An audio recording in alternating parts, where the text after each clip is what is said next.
We did it. We're back. This is the Triple T podcast, and I am super excited. For those that can read a title, you saw what this episode is about, and for those that want more of this, go check out last week's episode or the one before, whatever one you want. We've gotten into some crazy things, some manuscripts, the Devil's Bible. We've been having some weird coincidences, which I couldn't spell that if you tried.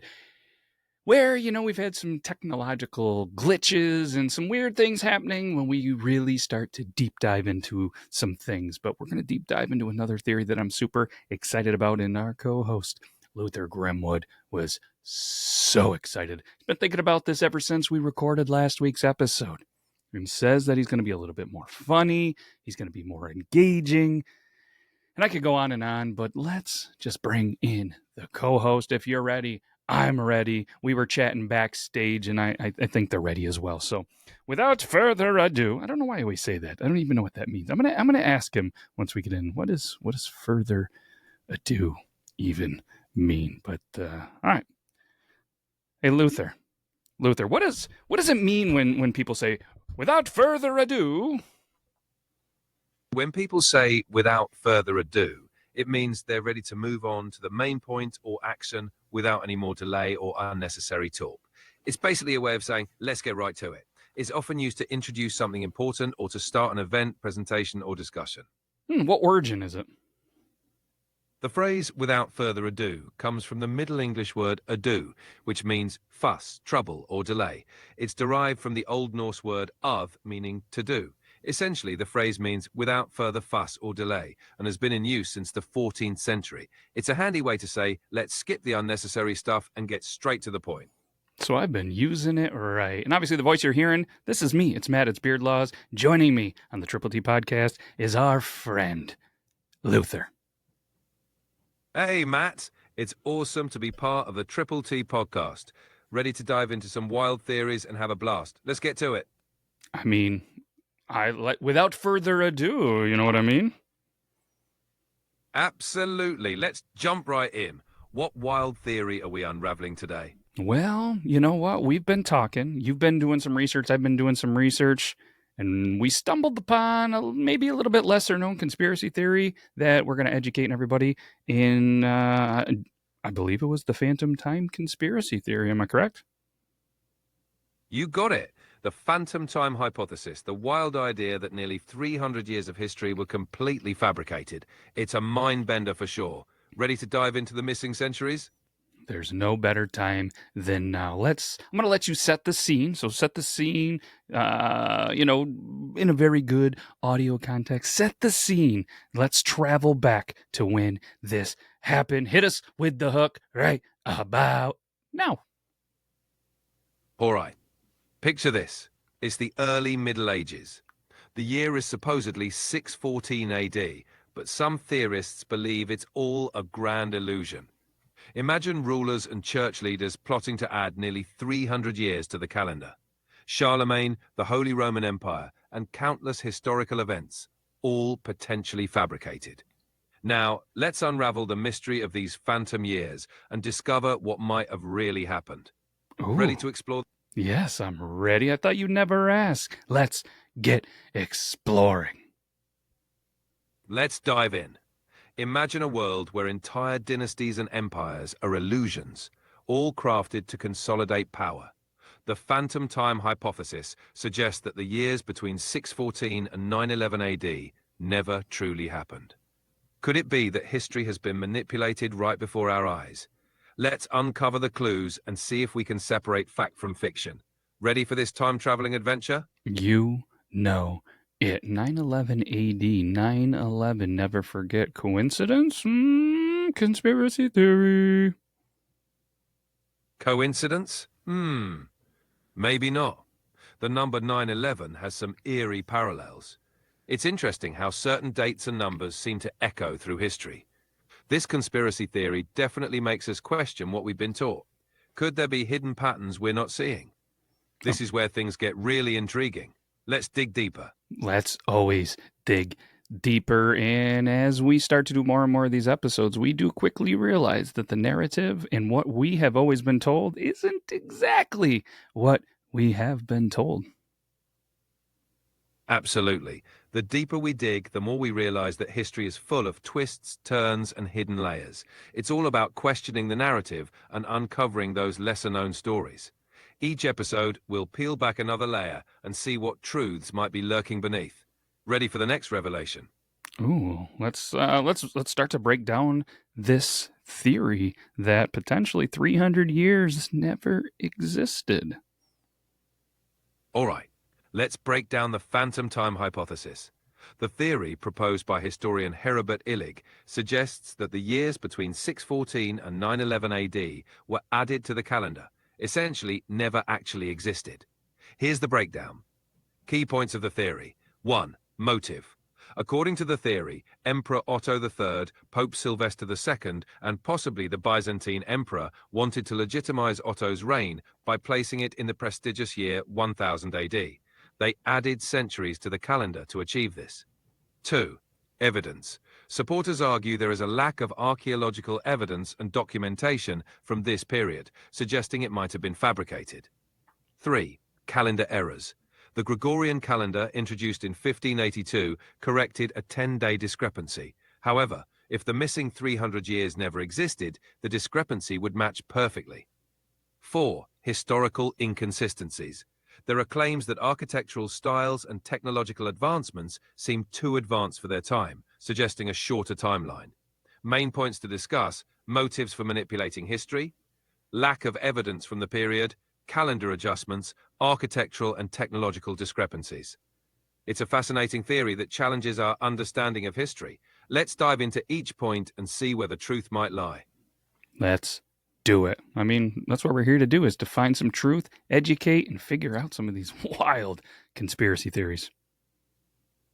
Exactly. Let's dive into the first point. The motives behind the phantom time hypothesis. Why would Emperor Otto III and Pope Sylvester II want to alter history? It's said they aimed to legitimize Otto's reign by placing it in the prestigious year 1000 AD. What do you think? Could this have been a powerful enough reason to rewrite history?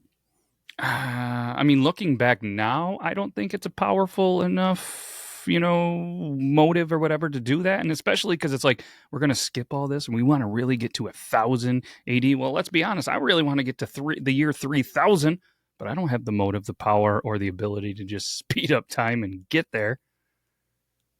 Exactly. The idea of skipping centuries just to hit a milestone year seems pretty far-fetched, especially given the logistical nightmare of fabricating entire eras. Plus, achieving the year 1000 wouldn't have the same technological perks as reaching the year 3000. It's fascinating to explore, but definitely a stretch to think they could pull off such a massive historical rewrite. Let's keep digging into the evidence and see what else might support or debunk this theory. Keep it rolling. Let's go. All right, diving deeper. The lack of archaeological evidence and documentation from the supposed phantom period is often cited as a key argument. Proponents of the theory claim that there are suspiciously few records or artifacts from this time. However, skeptics argue that this could be due to other factors like wars, natural decay, or simply the passage of time. So, are we looking at a genuine historical gap, or just the natural loss of information over centuries? It's a classic case of absence of evidence versus evidence of absence. What do you think? Could this lack of evidence really point to an entire fabricated timeline?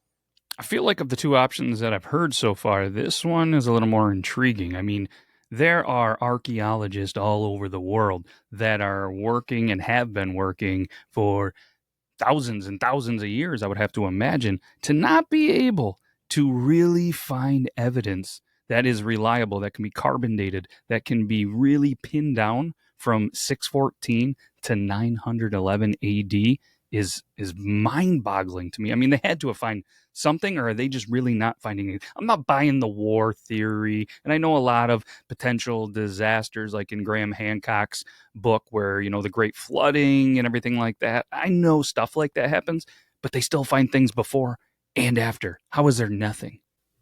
It's definitely a head-scratcher.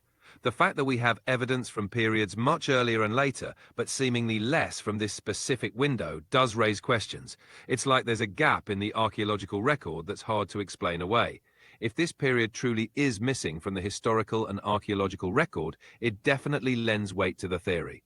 It's also worth considering, if such a significant chunk of time were fabricated, what else might be missing or altered in our historical narrative? It's fascinating and a bit mind-boggling to think about. Let's keep unraveling these layers. Now, with that being said, what do you think else could have been fabricated around this time? And I mean, do you believe that this theory is just a theory, or what's your thoughts? Why is there so many years missing from 614 to 911 AD? It's an intriguing theory, no doubt about it. Personally, while I find the phantom time hypothesis fascinating, I lean toward it being more of an intellectual curiosity than a concrete reality. Here's why. Number one, historical complexity. Fabricating nearly 300 years of history would require an enormous and perfectly coordinated effort across multiple civilizations and generations. The level of coordination needed seems nearly impossible, especially in a pre-digital era. Number two, alternative explanations. The gaps in the archaeological record could be explained by other factors, like natural disasters, decay, or historical biases in record keeping. Absence of evidence isn't necessarily evidence of absence. Number three, documented events. There are still many events, artifacts, and writings that align with the traditional timeline. It would require a monumental effort to fake them all convincingly. That said, historical narratives are often shaped by the victors and powerful institutions, so it's always worth questioning and exploring alternative perspectives. The idea that there might be hidden or forgotten aspects of history is always exciting to consider. As for the missing years, it's likely a combination of factors, but the lack of evidence does make you wonder what might have been lost to time. It's this curiosity that keeps the exploration exciting. Yeah, and I mean, you do make a good point. To have that much of centuries and years pass and have it be scripted and hidden and all that stuff. It's kind of like the same argument where everybody thinks the NFL, at a different scale, that the NFL is rigged, it's fixed. There would have to be a lot of moving pieces to actually pull that off, and I do agree with you on that. And I am curious, what were the powers that were in charge, the strong ones that you did mention, that could potentially be pulling the strings on hiding this? And one other thing, I do agree that a lot of medieval historians, they did rely on written sources a little bit too much, and maybe it was just a time period where writing and philosophers and people with that kind of education just weren't strong in that record keeping and could explain a couple of things. You're absolutely right. Powerful institutions like the Catholic Church and various European monarchies were major players during this period. They had significant influence over the documentation and preservation of history. If there were ever a group capable of reshaping the narrative, it would be them. However, the sheer scale of coordinating such a fabrication across multiple kingdoms and regions still seems quite daunting. Also, your point about medieval record keeping is spot on. The Middle Ages weren't exactly known for meticulous documentation. Wars, plagues, and the general chaos of the era could easily lead to gaps in the historical record. Ultimately, while the phantom time hypothesis might stretch the imagination, it does highlight the importance of questioning what we know and remaining open to new interpretations. It's these kinds of discussions that keep history vibrant and ever evolving. Yeah. Oh, well said. I mean, that's good. So I mean, let's jump into your next point. I suppose I think we've gotten everything we could out of that one. Intriguing though. Absolutely. Let's move on to the next point, the calendar discrepancies. The Gregorian calendar, introduced in 1582, corrected a 10-day discrepancy that had accumulated over centuries. Supporters of the phantom time hypothesis argue that if 300 years never existed, the discrepancy would align perfectly without the need for such a correction. However, most historians and scientists explain this through natural errors in the Julian calendar's calculations. Key points. Number one, calendar correction. The 10-day adjustment in the Gregorian reform was designed to bring the calendar back in line with the solar year. If 300 years were fabricated, the correction would have been much larger. Number two, astronomical records. Ancient astronomical events like eclipses have been recorded throughout history and match up with the traditional timeline. This consistency would be hard to fake. 3. Historical documentation. Many historical documents and records align with the timeline, and changing them all would be a monumental task. The calendar discrepancies are a fascinating angle, but the astronomical records provide a solid foundation for the traditional timeline. It's a complex topic, but that's what makes it so intriguing. What's your take on this angle? No, that's such good information. I got a couple of things to add. I mean, 10 days off in that kind of period, to me, the first thing that jumped out of my brain was, all right, that doesn't quite add up. I feel like it would be off a little bit more than 10 days. Again, not a scientist, never tried to be one, never even played one on TV or a social media skit. But I think that in my brain it would be there. And you have to imagine with the technology that they did have, even though I do believe civilizations were more advanced than we think that they were, and the narrative is trying to be hidden. But what I'm saying is that the calendar and the technology was probably slightly off. So early on trying to create these things, it was probably off. And they said, all right, well, we need to correct this. It is off because we now have found this. Our technology, our education, and our knowledge of this is evolving. So we need to catch it up. Why not have it be right? Could you imagine just being in time and being like, oh, it's 12:30, but really it's only 11:58. It's like those people that when the time change, they just leave the clock there instead of speeding up an hour because they're like, well, eventually it's going to come back and we're going to do that. And but there was two things that kind of disprove the phantom time hypothesis in regards to what we were just talking about. Is that one is the Pliny the Elder in 59 AD. The date has a confirmed eclipse. In addition, observations during the Tang Dynasty in China and Halley's Comet, for example, are consistent with current astronomy, with no phantom time being added. Exactly.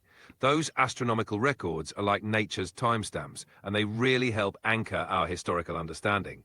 When you have consistent observations from different parts of the world, like the Tang dynasty in China and recorded eclipses, it becomes really hard to argue that those years didn't happen.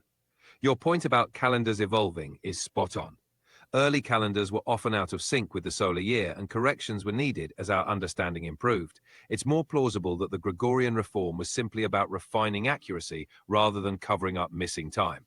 So while the phantom time hypothesis is a fun mental exercise, the evidence from astronomy and historical records really helps ground us in reality.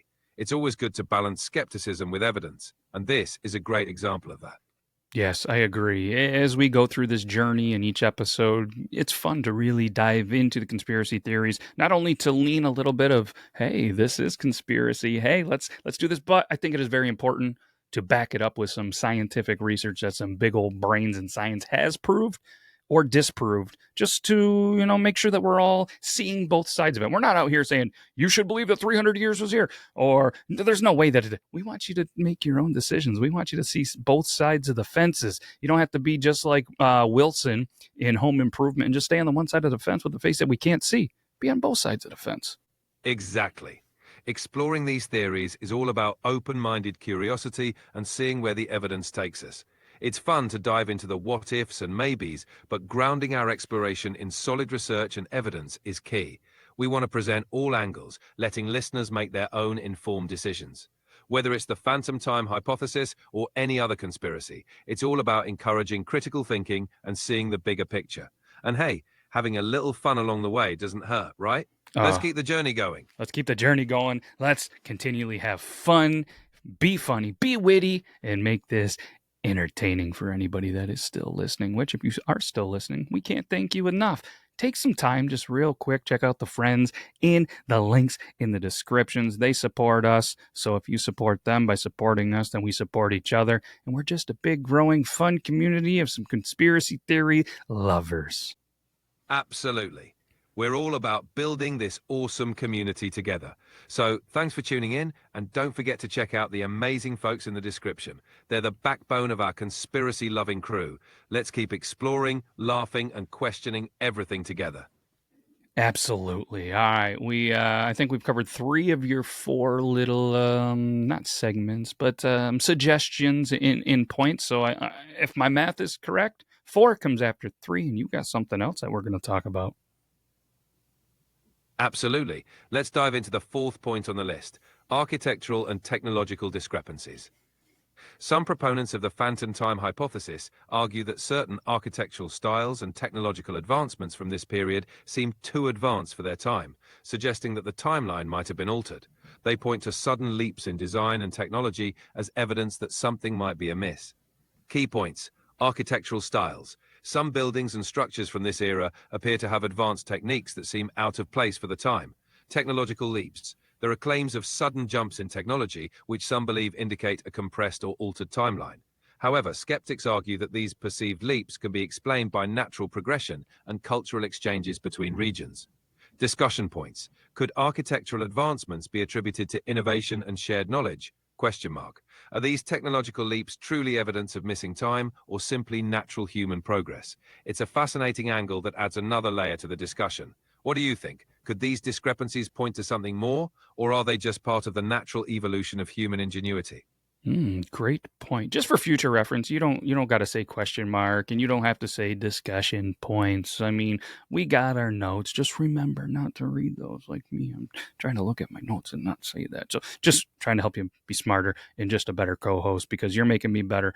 I want to make you better as well. To get back to this, the architects and the way that things have evolved is something in history that is very intriguing to me. Now, do I think potentially they could have evolved a little bit quicker and made the styles of architecture and everything like that a little bit quicker? I do believe that to an extent, but just not to go off on a whole side tangent, I have always felt that we have gone way backwards even today in architect. I mean, look at some of these buildings, whether it's an old town hall or a library or a church, and look at the detail, look at the architect, and look at the materials that they were made out of. They have withstood the times. They can still withstand hurricanes, wars, fires, which the whole fire thing is a whole different thing, why everything just happens to burn up in a time when they can't burn up, and why they're made out of materials that we put in as fireplaces. That's a whole different thing. But nowadays, we're building them out of wood, siding, plastic, vinyl, and all of these things that don't survive hurricanes, that don't survive fires and natural disasters. And I just don't get it personally. But like I said, I'd love to see, I guess, what caused. You did mention that maybe, with the cultures being able to converse a little bit, which is probably pretty hard with the travel that we assume that they had at this time, how they were able to kind of talk with each other and evolve. But is there any actual science that, they were able to talk, that they were able to, speed up this? Or is this just something that we're just guessing and maybe tossing out there? You've touched on a really interesting point. Historically, cultural exchanges and trade routes played a significant role in the spread of architectural styles and technological advancements. For instance, the Silk Road facilitated not just trading goods, but also ideas, art, and architecture between the East and West. The Islamic Golden Age saw significant advancements in science, mathematics, and architecture, which spread to Europe through Spain and other regions. Medieval Europe benefited from the exchange of knowledge during the Crusades and through interactions with the Byzantine Empire and the Islamic world. Science-wise, there's evidence that these interactions did accelerate advancements. For example, the transmission of architectural techniques like the pointed arch from Islamic architecture to Gothic cathedrals. The cross-pollination of knowledge in centers of learning, such as the House of Wisdom in Baghdad. It's fascinating how these networks of communication allowed for the spread of innovative ideas, even in times when travel was more challenging. Your observation about the durability and craftsmanship of older buildings is spot on. Modern construction often prioritizes cost and efficiency over longevity and detail, which is why older structures often seem more enduring. It's a fascinating contrast. Yes, thank you. Yeah, and maybe we'll cover another topic on that down the road. But sticking with this one, there's a key figure that I think we need to do a little bit of a deep dive and talk more. Well, there's more than one, but the one I want to talk about is one that I'm going to pronounce their name wrong, but I'm going to go with Heribert Illig, who was born in 1947 in Bavaria. You're spot on. Heribert Illig is indeed a key figure in this theory. Born in 1947 in Bavaria, he's the historian who proposed the phantom time hypothesis back in the 1990s. His claim that nearly 300 years of history were fabricated to align certain events has certainly stirred up some interesting discussions. Quick dive into Heribert Illig. Background. Illig has a background in publishing and has authored several books on historical revisionism. Main claim. He argues that the early Middle Ages, particularly the period from 614 to 911 AD, were either misdated or entirely fabricated. Criticism. While his theory has garnered attention, it's also faced significant criticism from mainstream historians and scholars. Why he matters. Heribert Illig's work challenges us to think critically about the chronology of history and the sources we rely on. Whether or not one agrees with his hypothesis, it opens the door to exploring how historical timelines are constructed and the potential biases involved. Illig's theory may be controversial, but it certainly makes for an intriguing deep dive. It certainly does. And I love the fact that he's out there saying, hey, question everything. Don't just accept that history was one thing, that it was this way, that this is the narrative. We should always question, dig into it, whether it's history, a conspiracy theory, a sports record that somebody told you, you're maybe having a delicious Utica club out at the bar. You know what I mean? Like, question things. And I love the fact that he's doing that. So what's one of the main things or theories or even scientific proof that he has that you're kind of thinking, you know what? I'm thinking there maybe is this 300-year-old gap that never happened. Absolutely. Questioning and digging deeper is vital, and that's what makes Illig's approach so intriguing. One of the main points he raises that could make you think twice is the lack of consistent archaeological evidence from the so-called Phantom period. He points out that there's a noticeable gap in artifacts, architecture, and written records that we would expect to find from this era. This gap, he suggests, is more than just a historical oversight. It's a sign that these years might not have existed at all. The calendar discrepancies also play a big role in his argument. The switch from the Julian to the Gregorian calendar corrected a 10-day error, but if 300 years were fabricated, that correction would have been much larger. While these points are thought-provoking, they also have counterarguments, like the natural decay of materials and the challenges of record-keeping in turbulent times.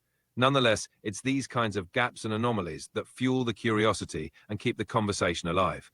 It's definitely a reminder to always question, explore, and think critically about the stories we're told. Yeah, and I mean, as the late 90s, when a lot of this stuff was being released in his publications and everything, a lot of people kind of just saw it as pseudo history, and that's kind of how it was thrown out in the media and stuff like that, especially in German popular media. I mean, he continually throughout it just kind of pushed through it, published some things, about the phantom time hypothesis, and he did it until almost like 2013. But then he kind of went down a different route in 2013. So I'm wondering if that's why things kind of fizzled out a little bit in this story, because he started to really dive deep in art history, like German Renaissance stuff and, the master Anton Pilgrim, but then was proposing revisions to conventional chronology and arguing for the about abolition of the art historical category of mannerism. So he went really hard in a different little direction, huh? Exactly. Illig's shift in focus from the phantom time hypothesis to art history in 2013 definitely marked a turning point. His new direction into German Renaissance art and chronological revisions might have contributed to the waning interest in the phantom time theory. It seems like he was seeking to apply his revisionist lens to a different field, perhaps looking for new ways to challenge established narratives.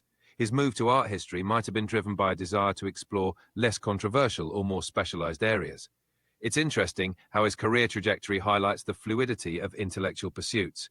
While the phantom time hypothesis may not have sustained mainstream traction, his work still serves as a reminder of the importance of questioning established histories and remaining open to new interpretations. And who knows, maybe his work in art history will spark another fascinating conversation down the line.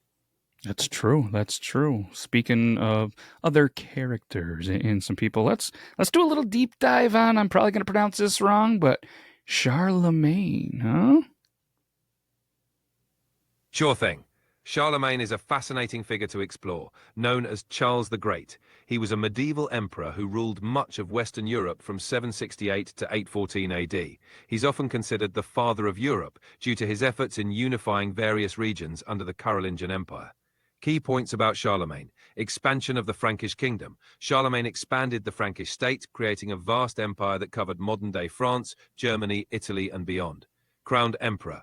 In 800 AD, he was crowned Emperor of the Romans by Pope Leo III, marking the revival of the title in the West and laying the foundation for the Holy Roman Empire.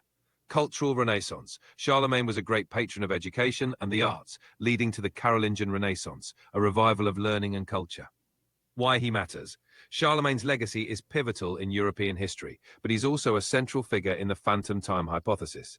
If those 300 years were indeed fabricated, Charlemagne's existence and achievements would be called into question. The blend of historical significance and mystery around him makes Charlemagne a perfect candidate for deeper exploration. What do you think about his role in this historical puzzle? Yeah, I mean, it's very intriguing because there are some theories out there that Charlemagne wasn't really Charlemagne. There was no such thing, that maybe this was part of this made up narrative. But if this person was Charlemagne was real, as the king and emperor, Charlemagne actually engaged in a number of reforms, whether it was administration, law, education, military organization, and religion, which actually shaped Europe for centuries. I mean, if Charlemagne is real in the documentation of him and the things that Charlemagne did, absolutely shaped a lot of things, not probably as much in present time, but definitely shaped Europe for a very, very, very long way. And like you said, the father of Europe. I mean, could the father of Europe be made up? Not exist? It's definitely a compelling question. Charlemagne's impact on European history is monumental. His reforms in administration, law, education, and military organization laid the foundation for much of modern Europe's structure. If Charlemagne were a fabrication, it would mean rethinking a significant part of European history. However, the consensus among historians is that Charlemagne was very much real. There are numerous contemporary records and sources that document his life and achievements. His coronation by Pope Leo III and his role in the Carolingian Renaissance are well documented. The idea that he might be a fabrication mainly stems from the broader phantom time hypothesis, which challenges the conventional timeline rather than specific individuals. In the end, while it's intriguing to question and explore these theories, Charlemagne's historical footprint is pretty solid. His contributions to European history and the evidence supporting his existence make him a pivotal figure in understanding the past.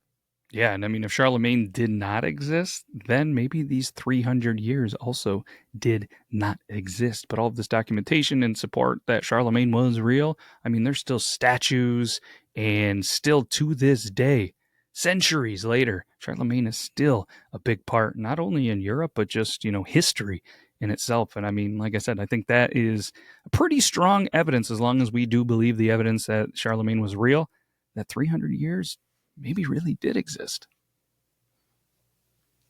Exactly. The enduring legacy of Charlemagne, through statues, documents, and historical records, provides strong evidence that he was indeed real.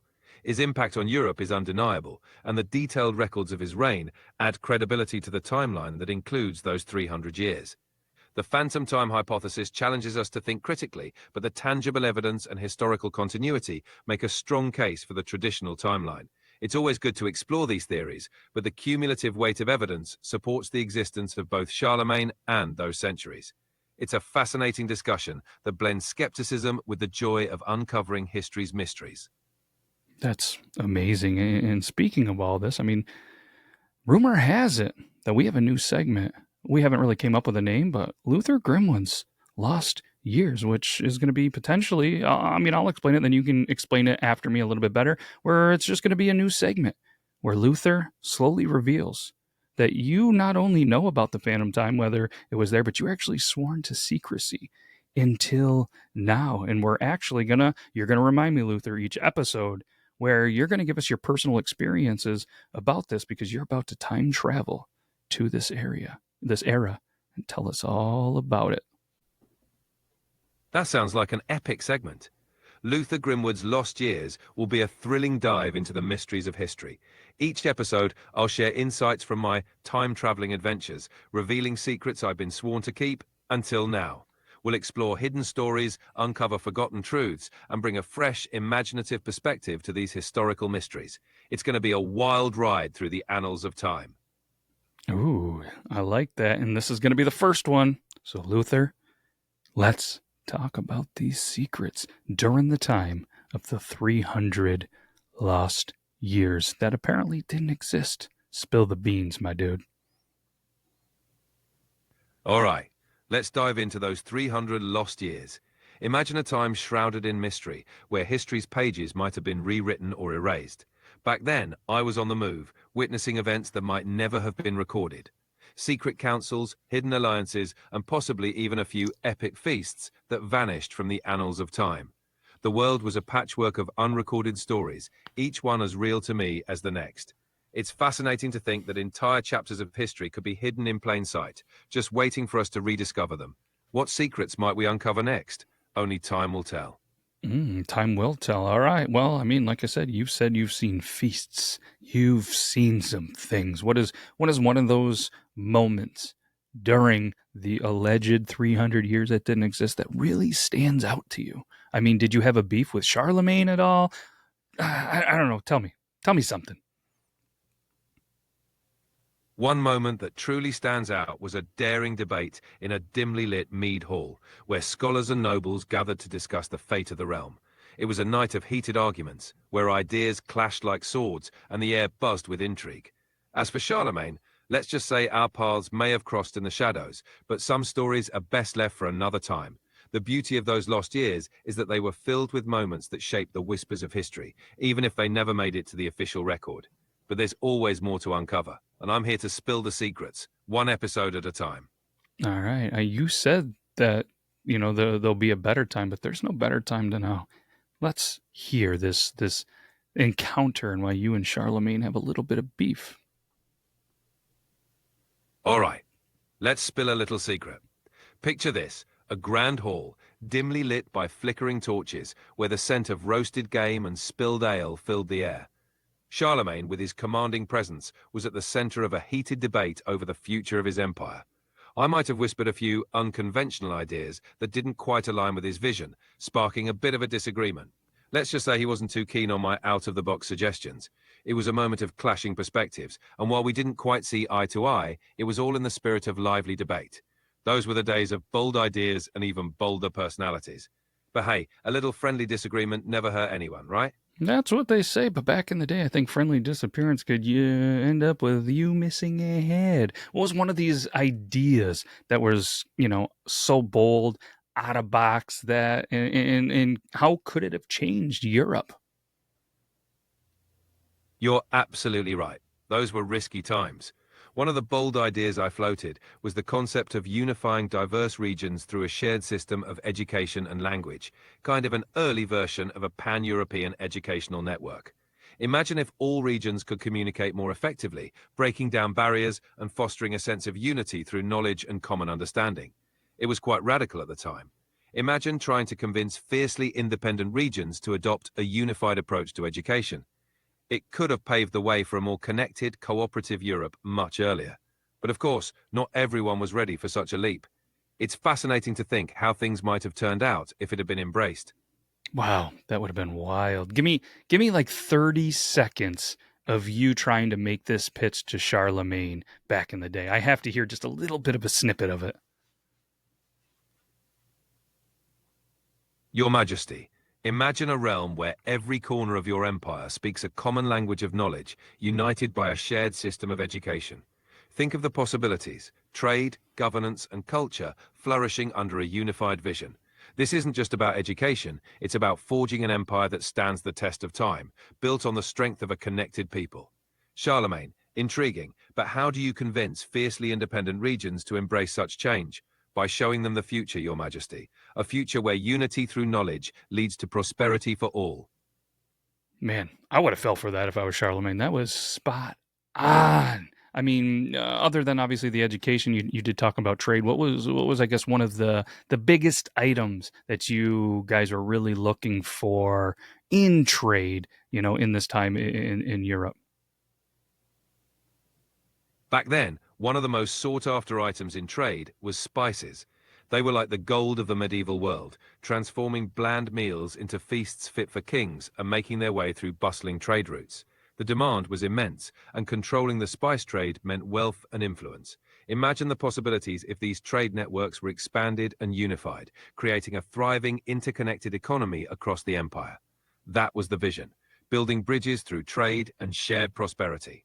Nah, it makes perfect sense. And you were kind of describing the feast, and I got a little bit hungry. What kind of game? And now obviously spices. So what kind of spices were you putting on this said game? And what was the game that you were eating? And tell me about the ale. What did the ale taste like?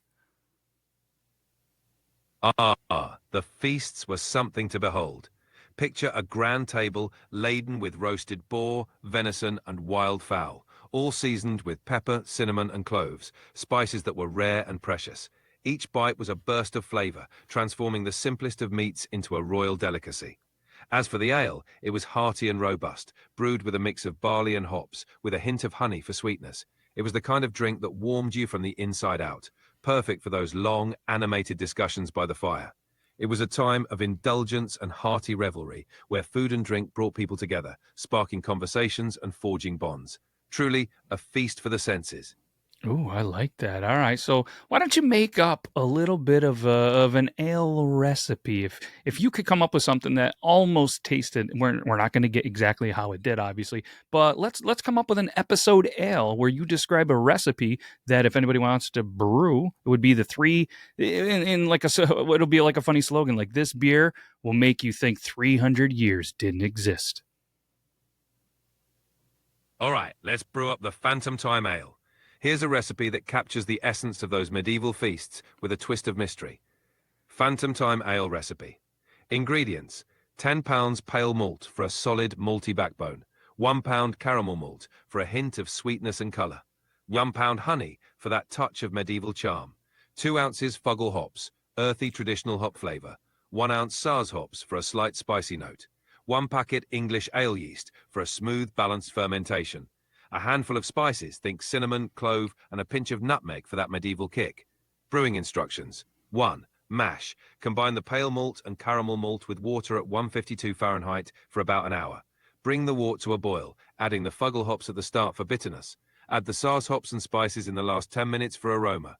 Ferment. Cool the wort and pitch the yeast, letting it ferment for about 2 weeks. Bottle. Bottle with a bit of honey for natural carbonation and let it condition for another couple of weeks. Tagline: this ale will make you think 300 years didn't exist.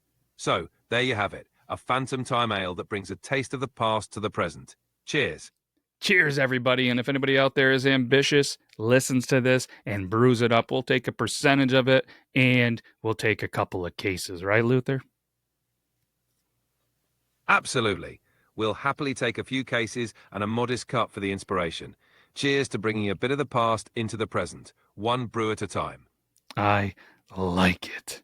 All right. So, Sounds good. yeah, we've had our fun. Is there anything else that I guess that you want to say, or about you being there with Charlemagne in there? I mean, did the 300 years exist, and what else do you want to tell us before you time travel back?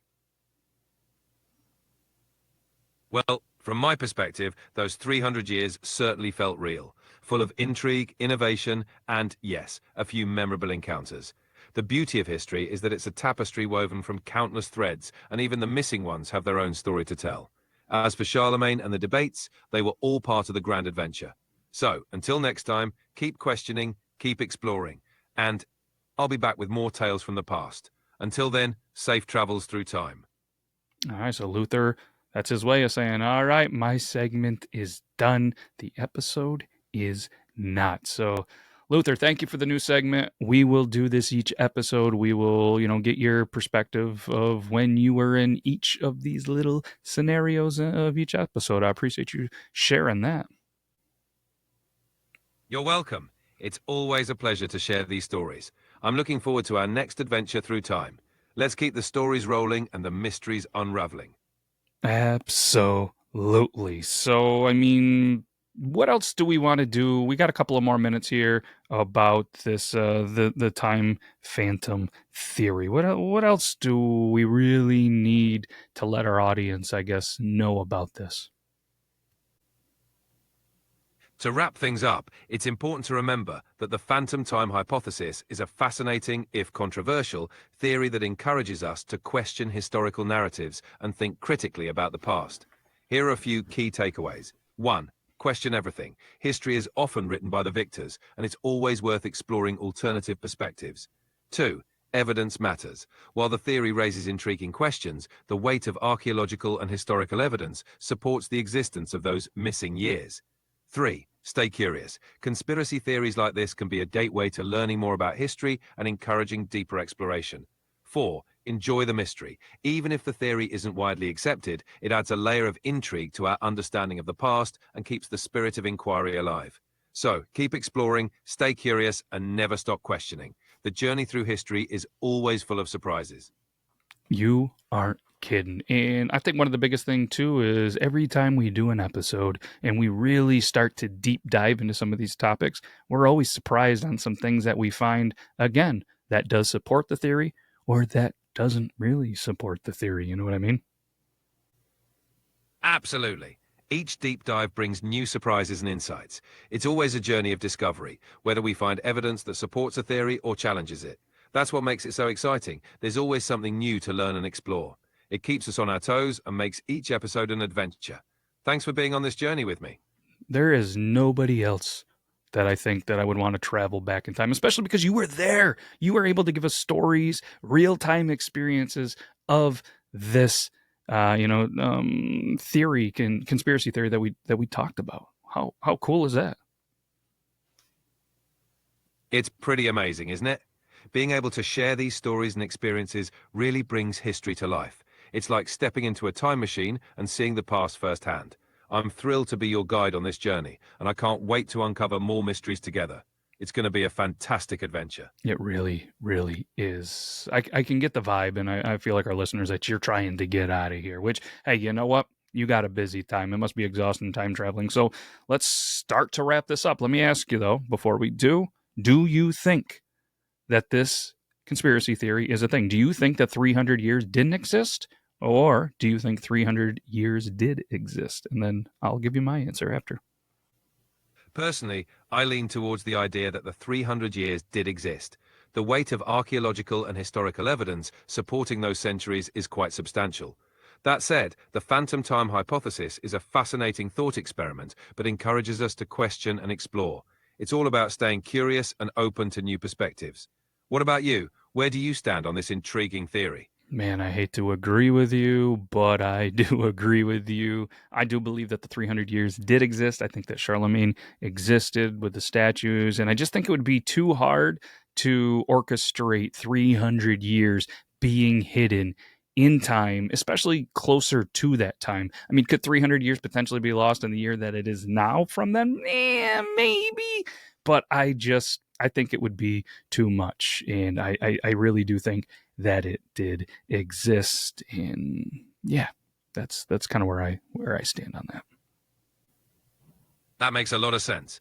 It would indeed be an enormous feat to fabricate or erase 300 years so seamlessly. Plus, the tangible remnants of the past, like Charlemagne's legacy, really anchor those years in reality. It's always fun to explore these theories, but in the end, the evidence points us in a clear direction. It's great to have these discussions and see where the journey takes us. Thanks for sharing your perspective. Yeah, thanks for sharing yours, my dude. So I mean, let's leave our amazing viewers and listeners with a couple of questions that I would love to see in the comments. One, if 300 years are missing, what do you think was actually erased, and why do you think that they erased them? And do you think Luther, no offense, Luther, do you guys think that Luther actually was there? And also, what do you think the best medieval fast food restaurant that no one remembers could be? What I mean by that is, what do you think the best food was back then? Maybe the ale that somebody's going to brew for us, which sounds really good. I might get back into brewing some beer just from that. And do you guys think that I'm even real? Or could me, Beardlaws, potentially just be something created by AI? What do you think of those questions? You got any more, Luther? Those are fantastic questions. Here's one more to ponder. If you could time travel to any era, where would you go? And why? Let's see what our listeners come up with. Thanks for the great conversation, and I can't wait to dive into the comments and see everyone's thoughts. Let's keep the curiosity and the conversations going. Yes, and if you're curious about, why don't my pits stink? It's from our friends at Copper John's. I use this deodorant every single day. It's the hunt. It's not there to make my pits smell better. It's there to make it so my pits don't stink, and my go-to beard products as well. My beard oil, my beard butter, my beard shampoo, my beard conditioner, and my bar soap, which in my opinion is better than soaps that claim to be created by doctors and everywhere else. It's all natural. It is amazing. And they have a ball wash that keep my balls and my parts not stankin'. What's your thoughts on old Copper John's Beard Company? Do you love it as much as I do, Luther? Copper John sounds like a top-notch choice. Their all-natural products definitely seem to keep everything fresh and clean. It's great to hear how much you love them. Sounds like they've got the perfect lineup for keeping both your beard and everything else in top shape. Cheers to that. Cheers to that, my dude. All right, let's go ahead. Let's put a little bow on this episode. Let's wrap it up, Luther. You want to take us out? Absolutely. Thanks for joining us on this wild ride through history and mystery. Keep questioning, keep exploring, and most importantly, keep having fun. Until next time, stay curious and stay bearded. Cheers, everyone. Cheers, everyone. Way to say it, Luther. My dude. What an absolute amazing little episode. We can't thank every single one of you for sticking around. Listen to this. Share this to your ma, your grandpa, your uncle, or that friend, just because you know that they're going to love some conspiracy theories. Let us know if you have ever heard of this one. This one was brand new until we started doing some research. Me and Luther, baby. What a dynamic duo. I have to admit, though, apparently we didn't dive deep enough because I didn't have any technical issues. Apparently we weren't close enough to whatever reality. And as I say that, I heard a little in my ear. So, all right, I guess they're still listening. And I think it's time we go. So again, we can't thank you enough for taking some time out of your day to give us a listen, to give us a watch. So we will be back next week. If there's anything you want us to do a deep dive on for any theory at all, please let us know in the comments. I mean, just like last week, we talked about the Devil's Bible, the Codex Gigas, I believe is how you say it, thanks to a recommendation from an amazing viewer listener. So again, if you want us to talk about it, we'll even give you a little shout out as long as I remember, and we'll dive deep into it. This is amazing, just like you. And as Luther said, stay safe, question everything, stay bearded, have fun, and enjoy the rest of your day, your week, your month, your year. That's all we got. Same time, same place. We'll be back next week, everybody. Take care.